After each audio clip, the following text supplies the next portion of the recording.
भैया हम गीतकार शक्ति सूर्या आप सब भोजपुरी श्रोतागण के प्रणाम करतानी। तो जैसन कि हम डेली अपने चैनल पर एगो वीडियो अपलोड करी ना फुल फ्री सॉन्ग का। तो ये हर बार की तरह फिर लेके आइल बानी आप लोग के एगो वीडियो फुल फ्री सॉन्ग का। उम्मीद ना पूरा विश्वास बाटे एक तरह का सिंगार आइटम सॉन्ग को सकिना के सॉन्ग बाटे। तो अगर हमारी चैनल पर आप नया आइल बानी तो हमारी चैनल के सब्सक्राइब कर दी ताकि ये तरह का नोटिफिकेशन सबसे पहले आप तक पहुँचे। तो चलिए समय न गवाते हुए चलते ये मुखड़ा की तरफ। तो सॉन्ग देख के बताइए कि कैसा लगा। अगर बढ़िया लगी तो आप कमेंट में बताइए, एगो लाइक कर दी हमारी वीडियो। तो चलिए शुरू करते हैं जा सॉन्ग। मुखड़ा कुछ प्रकार का बटे कोके सिंगार जब निकले लू घर से लइका जवान सभे देखे हर के। कोके सिंगार जब निकले लू घर से लइका जवान सभे देखे हर के। ऐसे न घूमना तो अरे लागी जाई टोनावा गोरी। सभे चाहे छुअल तोहरा सभे चाहे छुअल तोहरा ओहनी के खेलवना गोरी।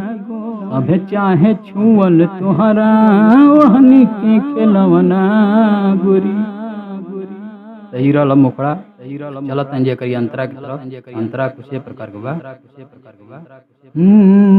बाडी के बाटे बनावत गजब के हिरनी जैसे चाल हो।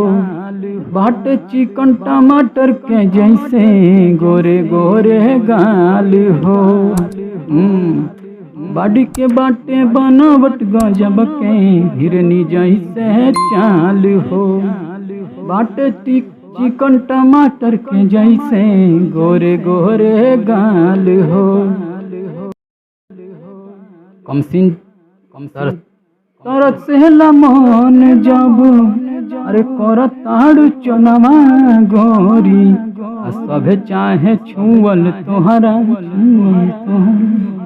सभे चाहे छुअल तोहरा ओहनी के खेलवना गोरी।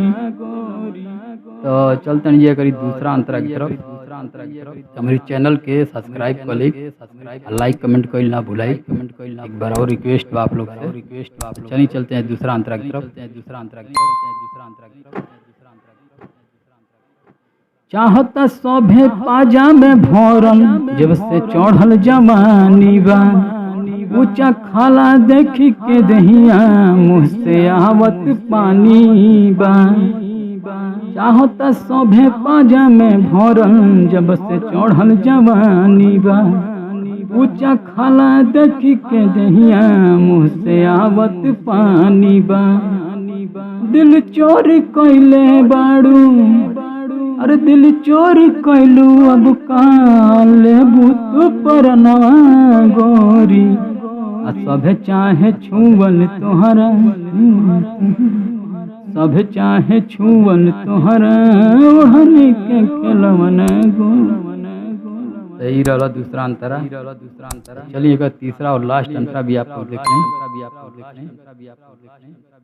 सट के भीरी मिटा लए गोरी दिलवा के दुरिया के। मानन बतिया बना लो संघतिया सैया शक्ति सूर्या के।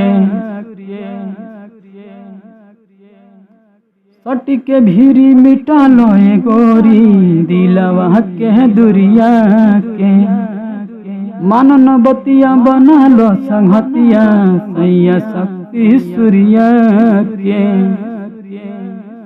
सिंगर सवरिया देला अरे तुहरे पर धियानवा गोरी। सिंगर सवरिया देला तुहरे पर धियानवा गोरी। सभे चाहे छुअल तोहरा ओढ़नी के खेलवना गोरी। तो उम्मीद ना पूरा विश्वास बा कि सॉन्ग आप लोग को बहुत पसंद है। ये मार्केट में ब्लास्ट करी। अगर के बढ़िया से आप लोग गा के रिकॉर्डिंग करावत नहीं जा। तो चलिए हमारे वीडियो देखे खातिर बहुत बहुत धन्यवाद।